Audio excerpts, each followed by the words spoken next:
विद्यार्थी मित्रांनो, अलंकार या घटकावरती दरवर्षी परीक्षेला प्रश्न विचारले जातात आणि आज आपण या घटकाचा परिपूर्ण सराव पाहणार आहोत. पहिला प्रश्न आहे, तो सिंहासारखा धाडसी आहे. या वाक्यात कोणता अलंकार आहे?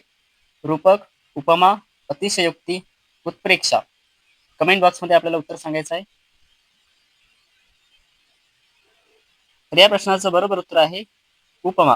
आता मित्रांनो, यामध्ये हा जो सारखा शब्द आहे, ठीक आहे, सारखा हा काय दर्शवतो? हा साधर्म्य दाखवतो. कोणामध्ये? तो आणि सिंहामध्ये. मग तो ज्याची तुलना करायची आहे त्याला आपण म्हणतो उपमेय. ठीक आहे, लक्षात ठेवा. ज्याची तुलना केली जाते तो असतो उपमेय आणि ज्याच्याशी तुलना केली जाते ते असते उपमान. आता येथे सिंह हे काय उपमान आहे आणि तो उपमेय आहे. बघूया पुढील प्रश्न. तो सिंह आहे या वाक्यातील अलंकार कोणता? उपमा, रूपक, श्लेष, अनुप्रास. आता या ठिकाणी तो सिंह सिंहासारखा नाही, तो सिंह आहे. तर मग ज्यावेळेस असं असेल, तो सिंहासारखा नसून तो सिंहच आहे असं असेल, तर त्यावेळेस तो अलंकार असतो रूपक अलंकार. श्लेष अलंकार कोणता असतो? तर जेव्हा एखाद्या शब्दाचे दोन किंवा अधिक अर्थ निघतात आणि त्यातून आपले त्या भाषेला सौंदर्य प्राप्त होते त्याला म्हणतात श्लेष अलंकार. बघूया पुढील प्रश्न.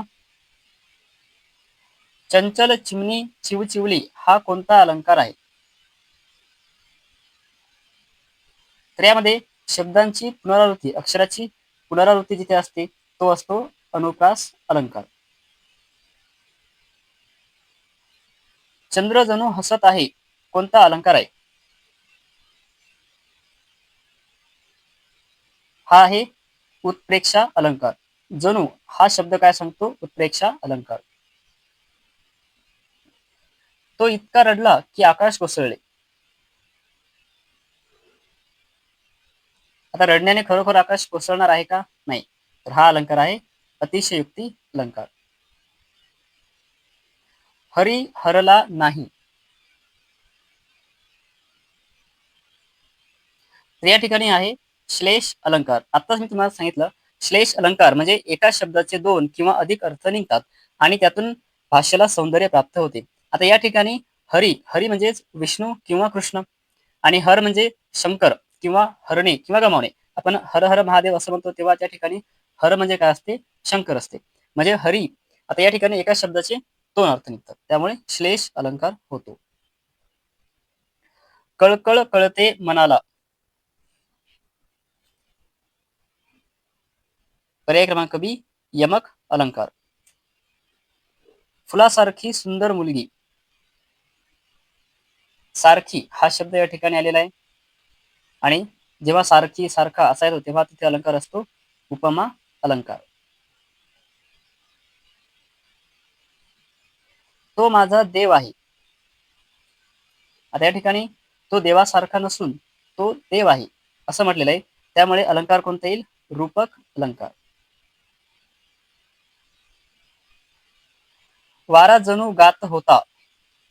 जणू हा शब्द या ठिकाणी आलेला आहे, त्यामुळे तुम्हाला अलंकार ओळखता येईल. जणू हा शब्द असेल तर अलंकार येतो उत्प्रेक्षा अलंकार. डोंगरासारखा मोठा हत्ती. या ठिकाणी सारखा हा शब्द आलेला आहे बघा. तर पर्याय क्रमांक ए उपमा. आता या ठिकाणी डोंगरासारखा, मग तुलना कोणाची केली आहे? हत्ती. हत्ती काय आहे? उपमेय आहे. कोणाशी केली? डोंगरासारखा. मग डोंगर काय आहे? उपमान आहे. तुझ्याशिवाय जग अंधारले. पर्याय क्रमांक ए हा व्यतिरेक अलंकार आहे. मन मोरासारखे नाचले. सारखे हा शब्द काय दर्शवतो? उपमा अलंकार. तो चालता बोलता ज्ञानकोश आहे. आहे असं असेल तर तो काय असणार? रूपक अलंकार. तो ज्ञानकोशासारखा नसून तो ज्ञानकोश आहे म्हणून रूपक अलंकार. सारखा असेल तर काय आलं असतं? उपमा अलंकार.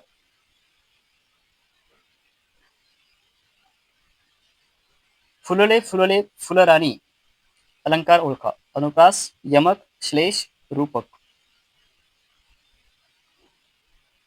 पर्याय क्रमांक ए अनुप्रास अलंकार. तो इतका वेगवान की वाऱ्यालाही मागे टाकेल. बघा इथे एखाद्या व्यक्तीची तुलना केलेली आहे की वाऱ्यापेक्षाही चपळ आहे. तर मग हा कोणता असणार? अतिशयोक्ती अलंकार. चंद्र हसतो आहे.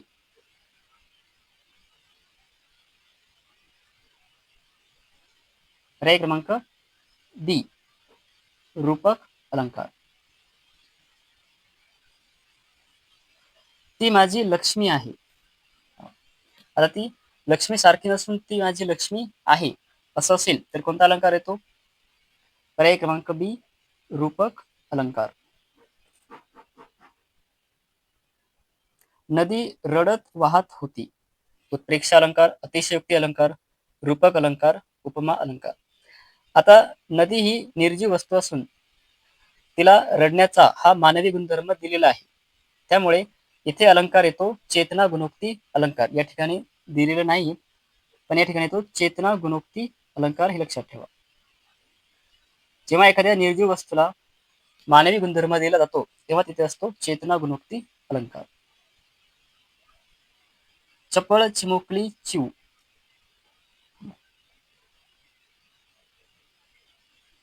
चचा या ठिकाणी पुनरुच्चार झालेला आहे त्यामुळे अलंकार येतो बी अनुप्रास अलंकार. तो पर्वतासारखा मजबूत आहे. आता या प्रश्नाचं उत्तर तुम्हाला नक्की सांगता येईल. सारखा असा शब्द असेल तेव्हा असतो उपमा अलंकार. तो पर्वत आहे. आता तो पर्वतासारखा नसून तो पर्वत आहे असं म्हटलेलं आहे. त्यामुळे हा अलंकार येतो रूपक अलंकार. डोळ्यांतून अश्रूंचा पूर आला. आता ही गोष्ट अशक्य असल्यामुळे हा अलंकार कोणता येईल? बी अतिशयोक्ती अलंकार. तो देवासारखा दयाळू आहे. सारखा हा शब्द आलेला आहे. पर्याय क्रमांक ए उपमा अलंकार. तो देव आहे. आता देवासारखा नसून देव आहे असं म्हटलेलं आहे. पर्याय बी रूपक अलंकार. हसरा सूर्य उगवला. आता सूर्य कधी हसतो का? नाही. म्हणजे या ठिकाणी कोणता येईल? चेतना गुणोक्ती अलंकार.